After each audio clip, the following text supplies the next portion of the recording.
चलेंगे लियाकत बाग, जहां पाकिस्तान तहरीक इंसाफ के चेयरमैन इमरान खान जलसा आम से खिताब कर रहे हैं।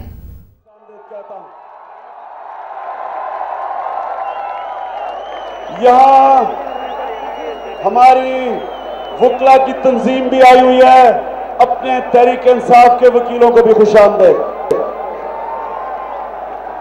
और अब मैं वो जो ऊपर दरख्त के ऊपर जो तहरीक इंसाफ का झंडा है, आपको भी खुशामदीद। अब मेरी बड़ी आराम से आपने सबने बात सुनी, खामोशी से, क्योंकि बड़ी देर के बाद पिंडी के लोगों से मौका मिला बात करने का, तो बड़ी तहम्मुल से। मेरे नौजवानों, जब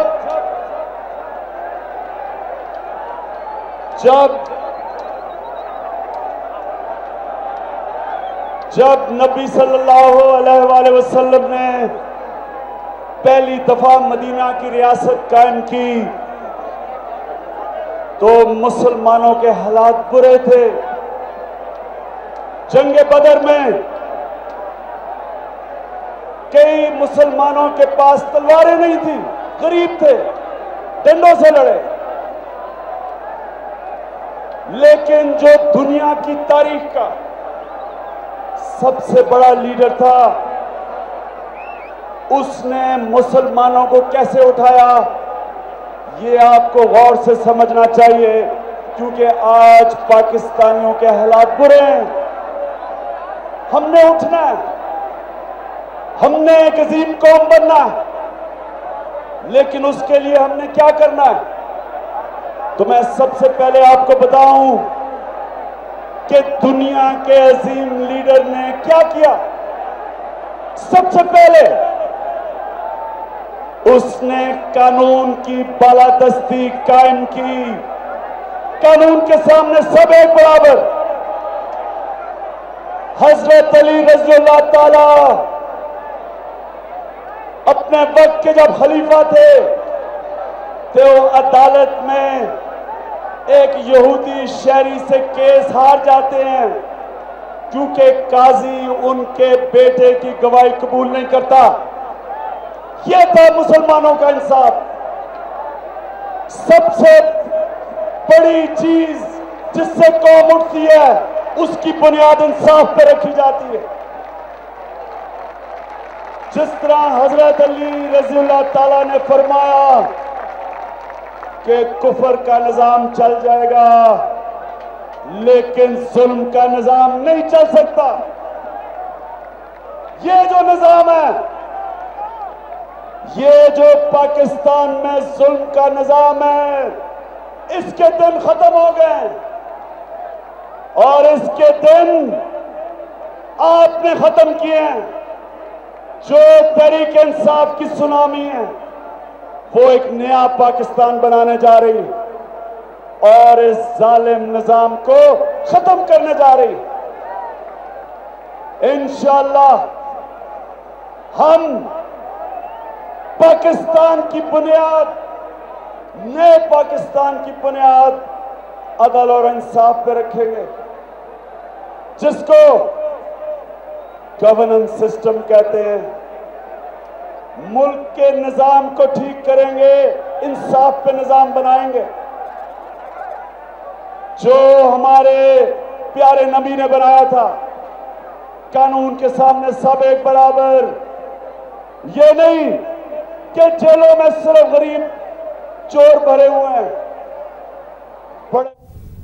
पाकिस्तान तहरीक इंसाफ के चेयरमैन इमरान खान इस वक्त लियाकत बाग में जलसा आम से खिताब, और ये थी वक्त ताज़ा तरीन। किया जो पैसा पीआईए के अंदर चोरी हुआ, आपके ऊपर टैक्स लगते हैं, वो पैसा पूरा करने के लिए जो इनकी नाहली और करप्शन चोरी रेलवेज में है, वो आप पूरा करते हैं। जो बिजली की चोरी, उसकी कीमत आप महंगी बिजली से अदा करते हैं। एक तो इनकी चोरी, और दूसरा इस मुल्क के पैसे वाले लोग टैक्स नहीं देते। आपको कितनों को याद है कि 3 साल पहले एक हमारे पुराने वजीर आजम जो फिर बनने की कोशिश कर रहे हैं, उन्होंने 3 साल पहले कितना टैक्स दिया था? रायवेंड के वजीर आजम ने कितना टैक्स दिया था? आवाज नहीं आ रही। कितना? 5,000 रुपया टैक्स। उनकी एक पार्टी का तर्जुमान कहता कि जी वो बाहर बैठे हुए थे इसलिए टैक्स कम दिया।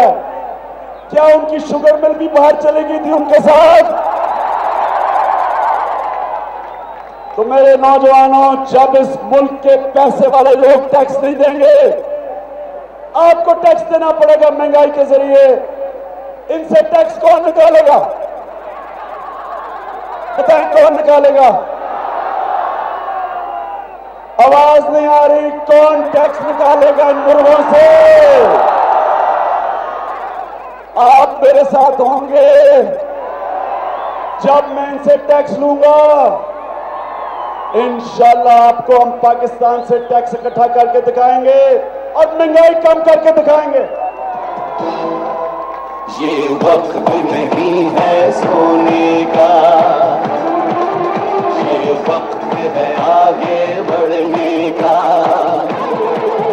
ये वक्त नहीं है सोने का, ये वक्त है आगे बढ़ने का। अब मिलके कदम उठाना है, इंशाअल्लाह से मुल्क को बचाना है। और इंशाअल्लाह हम आपको इस मुल्क में सरमायाकारी करके दिखाएंगे। वो कैसे? पहले कानून, इस मुल्क का इंतजामिया का निजाम या गवर्नेंस सिस्टम ठीक करेंगे। आपको अंदाजा नहीं कि आपके पास कितना बड़ा सरमाया बैठा है बैरून मुल्क पाकिस्तानियों का। आपका जो सबसे बड़ा असास है मेरे नौजवानों, वो बैरून मुल्क पाकिस्तानी। हफ्ते को मैं मैनचेस्टर में था, बर्तानिया में। आपको पता है कि एक रात में उन्होंने नमल यूनिवर्सिटी को कितना पैसा दिया? 6 करोड़ रुपया एक रात में। इतवार को ग्लासगो में था, वहां भी पाकिस्तानियों ने तहरीक इंसाफ के लिए एक रात में खाने पे 2 करोड़ रुपया दिया। ये वो पाकिस्तानी जो जिस वक्त हमने पाकिस्तान का निजाम ठीक किया, यहां पैसा आएगा, यहां डॉलर आएंगे, हमें भीख मांगने की जरूरत नहीं पड़ेगी, कर्जे लेने की जरूरत नहीं पड़ेगी, या फैक्ट्रियां लगेंगी, सरमायाकारी होगी, नौकरियां मिलेंगी, खुशहाली आएगी। ये आपके अपने पाकिस्तानी हैं जो बाहर बैठे हैं। वो सिर्फ आज अगर पाकिस्तान में पैसा नहीं ला सकते तो उसकी वजह करप्शन, चोरी, डाके, ये हुक्मरान जो इनसे कमीशन मांगते हैं।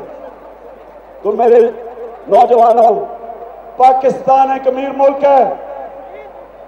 जिस वक्त निजाम ठीक हुआ, यहां एक वो पाकिस्तान बनने वाला जो इसको बनना चाहिए था। अल्लाह ने इस मुल्क में सब कुछ दिया।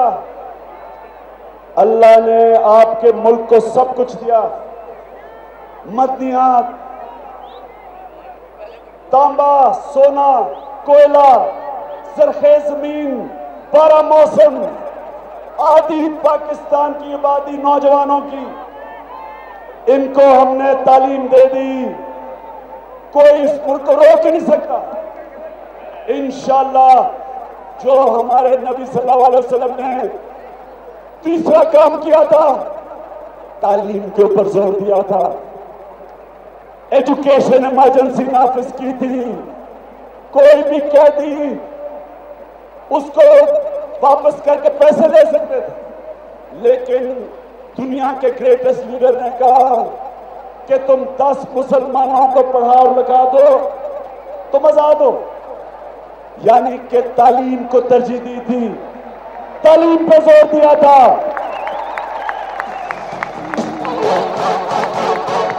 जागता है सारा वतन साथियों, मुजाहिदों, जागता है सारा वतन साथियों, मुजाहिदों।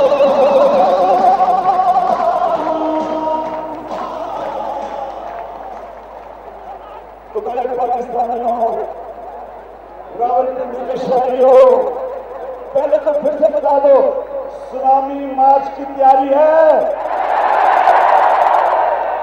फिर से तैयारी है? खैर, अगर तो इन्होंने सुप्रीम कोर्ट की बात मान ली तो थोड़ी देर और ये रह जाएंगे, अगर ना मानी तो कह जाएंगे। लेकिन 22 जून को इंशाल्लाह अब सुनामी सिंध के अंदर जा रही है और इंशाल्लाह हैदराबाद में हमारा सुनामी का बहुत बड़ा जलसा होगा। आपको सबको खुशी होगी सुन के कि तहरीक इंसाफ आज पाकिस्तान की जो भी सर्वे हुई, एक बड़े इदारे ने सर्वे की, आपको खुशी होगी सुन के कि पाकिस्तान की नंबर 1 जमात आपकी जमात है, तहरीक इंसाफ। और पंजाब में तहरीक इंसाफ का और नून लीग का फासला कम होता जा रहा है। नून लीग एक वक्त पे 80% थी पंजाब में, तहरीक इंसाफ 3% थी।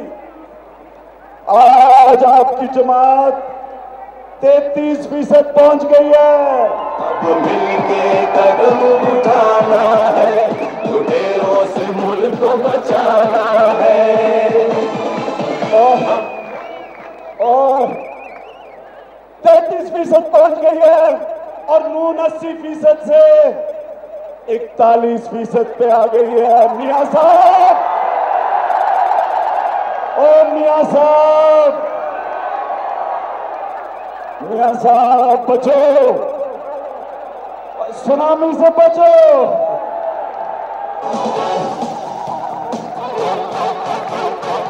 जागता है सारा वतन साथियों।